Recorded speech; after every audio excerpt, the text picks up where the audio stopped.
यह आदमी बहुत ही निर्दयी था। जरा सी बात पर उसने लड़की को पकड़ लिया और एक भूखे भेड़िए की तरह उस पर झपटा। उसने अपनी तेज नजरें लड़की पर गड़ा दी। लड़की को लगा कि अब मामला शांत हो गया है, लेकिन तभी उस आदमी ने जोरदार थप्पड़ मार दिया। इसके बाद वह आदमी आराम से शराब पीने लगा, जबकि लड़की अंदर से टूट चुकी थी। अब वह और अपमान सहने को तैयार नहीं थी। अचानक वह तेजी से आदमी के पीछे गई और शराब की बोतल उठा ली। लड़की ने पूरी ताकत से उसके सिर पर बोतल दे मारी, जिससे वह बेहोश हो गया। लड़की ने जल्दी से एक रस्सी निकाली और उसकी गर्दन कसकर जकड़ ली। 1 घंटे के भीतर आदमी की मौत हो गई। लड़की ने उसके शव को एक बैग में डाला और घसीटते हुए स्टोर रूम में ले गई। फिर उसने शव को फ्रीजर में रख दिया। इसके बाद वह खुशी से झूमने लगी, यह सोचकर कि अब वह इस नरक से आजाद हो गई। लेकिन अगली सुबह लड़की सोफे से उठी और जैसे ही वह खुद को तैयार करने लगी, उसे अपने बॉयफ्रेंड की आवाज सुनाई दी। उसने चौंक कर दरवाजे की ओर देखा। वह वहीं खड़ा था और उससे प्यार भरी बातें कर रहा था। लड़की घबरा गई। उसने तो उसे खुद अपने हाथों से मार दिया था। वह डर के मारे कांप उठी। क्या यह उसका भूत था? उसने आगे बढ़कर उसे छूने की कोशिश की, लेकिन इससे पहले कि वह कुछ कर पाती, उस आदमी ने खुद उसके गले को छू लिया। लड़की की सांसें अटक गईं। वह सच में जिंदा था। डर से बुरी तरह हिल चुकी लड़की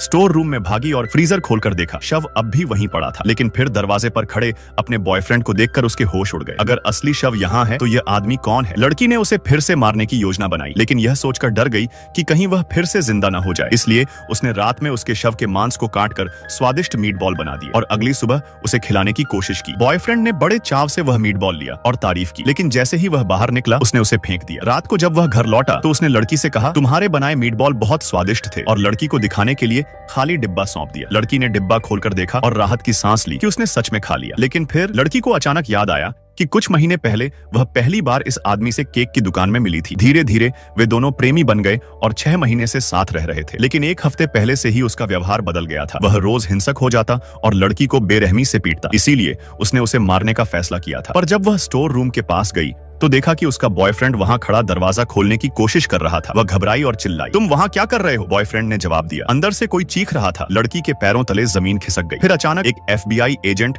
उसकी माँ के पास पहुंचा और बताया कि लड़की का बॉयफ्रेंड एक खतरनाक अपराधी था। माँ डर गई और तुरंत बेटी को फोन लगाया, लेकिन फोन उसके बॉयफ्रेंड ने काट दिया। इसी बीच पड़ोसन दादी लड़की के घर आई और उससे मिलने की जिद करने लगी, लेकिन बॉयफ्रेंड ने झूठ बोल दिया कि वह घर पर नहीं है। अब लड़की को समझ आ गया कि यह सिर्फ एक आदमी नहीं था, यह जुड़वां भाइयों की खतरनाक साजिश थी। सच्चाई, बॉयफ्रेंड का असली नाम दाशुआई था, लेकिन उसका एक जुड़वां भाई दाजुआंग भी था। असली बॉयफ्रेंड को उसके भाई ने ही मार दिया और उसकी जगह ले ली। लेकिन जैसे ही लड़की ने यह सुना, उसने 18 इंच की तेज छुरी उठाई और दाजुआंग पर हमला कर दिया। दाजुआंग गंभीर रूप से घायल हो गया, लेकिन मरा नहीं। इसी बीच एक अनजान आदमी लड़की की माँ के पास पहुंचा और उसे ब्लैकमेल करने की धमकी देने लगा कि उसकी बेटी ने एक आदमी को मार डाला है। माँ ने लड़की को फोन कर पूरी सच्चाई पूछी। लड़की ने सब कुछ बता दिया और फिर माँ बेटी ने मिलकर सारे सबूत मिटाने का फैसला किया। लेकिन इसी बीच दाजुआंग चोरी छिपे अपने साथी अपराधियों से मिलने गया। वह सिर्फ लड़की को नहीं बल्कि उसकी माँ को भी लूटना चाहता था। अब क्या होगा? लड़की इस जुड़वां भाई की सच्चाई दुनिया के सामने लाएगी या वह हमेशा इस डर के साए में जिएगी? अंत खुला है। क्या लड़की इस जुड़वां भाई से बदला ले पाएगी या कोई और खौफनाक राज सामने आएगा?